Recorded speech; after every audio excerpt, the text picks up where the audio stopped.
আমরা এমন টাইমে দাঁড়িয়েছি, যে ব্যথা নিয়ে দাঁড়িয়েছি, যেটা আমাদের নবী মুহাম্মদ রাসূলুল্লাহ সাল্লাল্লাহু আলাইহি ওয়াসাল্লাম একটা হাদিসের মধ্যে বলেছেন, আল মুসলিমু কারাজুলিন ওয়াহিদিন ইসতাকা আইনুহু ইসতাকা কুল্লুহু ইসতাকা রাসূহু ইসতাকা কুল্লুহু। বলা হয়েছে যে প্রত্যেকটা মুসলমান একটা জেহেন নেই, চাই সে ভারতে হোক, চাই সে হিন্দুস্তানি হোক, চাই সে পাকিস্তানি হোক, পৃথিবীর যে কোনো প্রান্তে হোক না কেন, সেই মুসলমান হচ্ছে একটা জেহেন নেই।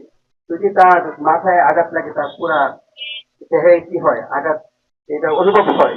যদি চোখে আঘাত লাগে, তা পুরা দেহে অনুভব হয়। সেই অনুসারে ভারতে যে মুসলমানদেরকে হত্যা করা হচ্ছে, মুসলমানদেরকে মসজিদ এবং মুসলমানের ধর্মীয়তে আঘাত করা হচ্ছে, সেই জায়গা থেকে আমরা বাংলাদেশে যে মুসলমান, আমাদের হৃদয়ে রক্ত করানো হচ্ছে, সেই জন্য আমরা আজকে প্রতিবাদ জানাচ্ছি। জানি না আমরা এই প্রতিবাদে আমরা কতটুকু করতে পারবো, কিন্তু রাসূল কারীম সাল্লাল্লাহু আলাইহি ওয়াসাল্লাম এই হাদিস অনুযায়ী আমরা দাঁড়িয়েছি, যেন আমরা কাল কিয়ামতের ময়দানে যেন আমরা এটা বলতে পারি যে আমরা ভারতীয় মুসলমানের পক্ষ হয়ে আমরা এই প্রতিবাদে দাঁড়িয়েছি।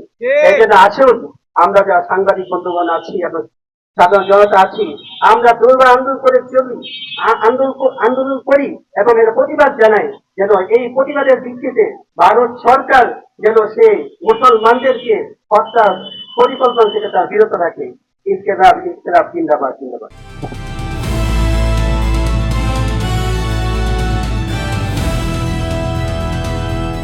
দিনাজপুর টিভি, মানুষের জীবনের কথা বলে।